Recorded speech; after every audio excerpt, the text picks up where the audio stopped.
Ako nga pala si Wilbert Tolentino, isang founder at first nominee ng Ahon Mahirap. So ngayon ang tanong niyo sa akin kung ano ang pangarap ko sa sarili ko. Well, ang pangarap ko sa sarili ko ngayon at my age of 49, gusto ko maging isang good public servant. Yes, nandito po Sir Wilbert Tolentino!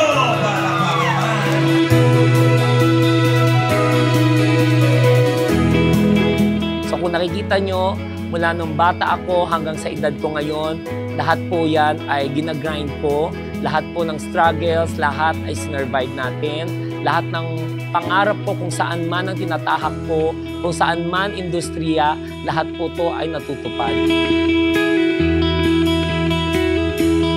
Merry Christmas! Handa na! Ang ahon pangarap ko po sa buhay ay syempre maging successful po ako at yumaman para po mas makatulong pa po ako sa mas higit na nangangailangan. Lahat ay matinigming pag-ahon sa hirap. Ang tanging wish ko lang din, syempre, sa gabay ng Panginoon, na sana po bigyan tayo ng pagkakataon na manalo ang Ahon Mahirap, lalo na po sa mga taong naniniwala sa atin, sa mga nagpagmamahal at pagsuporta sa atin, tayo po ay makakamit natin ang tagumpay. Sa Pasko, ang Ahon Mahirap ay iyong kasama. Ang ahon pangarap ko ay sana manalo ang Ahon Mahirap Parties para mas lalo tayong makatulong sa ating mga kababayang nangangailangan. Paskuhan, handa ay ihahain. Pangarap ko lang po next year, lalo po madagdagan yung aking biyayang grasya, pera, para lalo lang po ako makatulong sa aking nasasakupan lugar at makatulong na mas marami. Lahat ay maniningning, pag-ahon sa hirap ay darating, panahon ng pag-ibig. Ang pangarap ko sa pag-ahon ay yung makitang yung mga mahal ko sa buhay, nakikitang maalawan na ang kanilang pamumuhay, and lalong-lalo sa lahat, nakapagtapos po silang lahat sa pag-aaral, lalo na yung mga anak ko at mga pamangkin. Pag-ahon sa hirap ay Kami po sa ngalan ni Wilbert Tolentino at lahat ng opisyal ng Ahon Mahirap ay nagpapasalamat sa inyo dahil ang layunin, ang ahadikain, ang pangarap ng Ahon Mahirap, hindi po magiging totoo yan kung hindi sa pamamagitan ninyo, kung hindi sa paghihirap ninyo, kung hindi sa tulong ninyong lahat. Mabuhay ang Ahon Mahirap!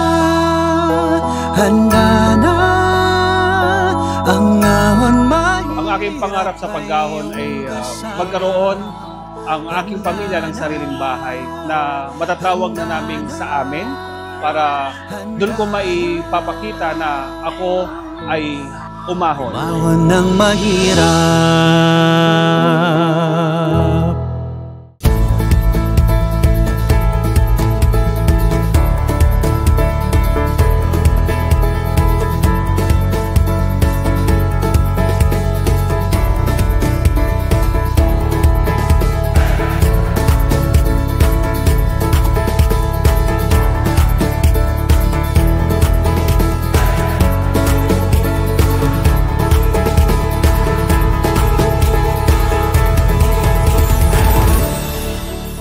Pinapangarap, maski nung bata pa ako, na magkaroon ng sariling bahay para sa pamilya ko.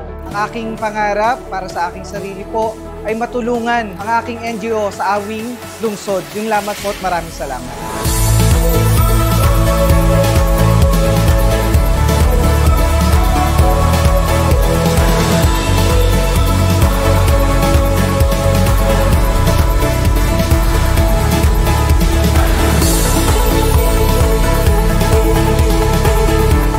Lagi kong sinasabi, pagdating ng kinabukasan, kailangan sana may nabubunot tayo palagi sa mga bulsa natin. Yan ang talagang pangarap ko para sa ating lahat. And of course, syempre, yung mga taong nagmahal at nagsuporta sa iyo, lahat yan ay hindi natin sasayangin dahil hindi biro tong journey na pinasok ko.